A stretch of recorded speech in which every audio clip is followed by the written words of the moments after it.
Patay ang magkapatid na lalaki matapos silang pukpukin ng martilyo sa ulo. Ang suspect, ama ng mga biktima. Saksi, si Sario Chavez ng GMA Regional TV.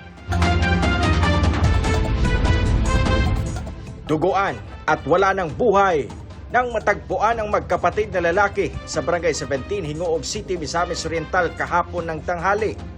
Ang mga biktima na edad 20 at 21 anyos, sinasabing walang awang minartilyo sa ulo hanggang mabawian ng buhay. Nadala pa sa ospital ang magkapatid pero idineklara ng patay ang sospek, mismong ama ng mga biktima. Agad ni-report ng mga kapitbahay sa pulisya ang krimen. Sa hot pursuit operation ng mga pulis, naabutan nila ang sospek sa ibabaw ng overpass na parang aakmang tatalon.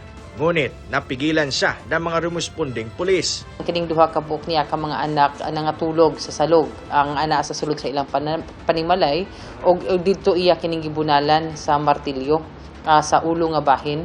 And kining miresulta sa pagkamatay sa maong duha ka mga individual. Wala pang pahayag ang sospek. Ngunit sa impormasyon na nakuha ng PNP Region 10, umamin sa krimen ang sospek.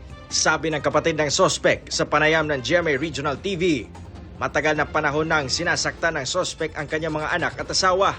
Posible rin daw lalo pang nagpalala sa kondisyon ng mga anak ang paulit-ulit na pambubugbog. Desididong magsampa ng reklamong multiple parricide ang mga naulilang kamag-anak ng mga biktima laban sa sospek.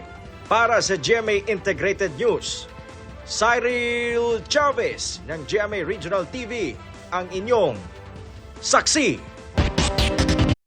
Mga kapuso, maging una sa saksi. Mag-subscribe sa GMA Integrated News sa YouTube para sa iba't ibang balita.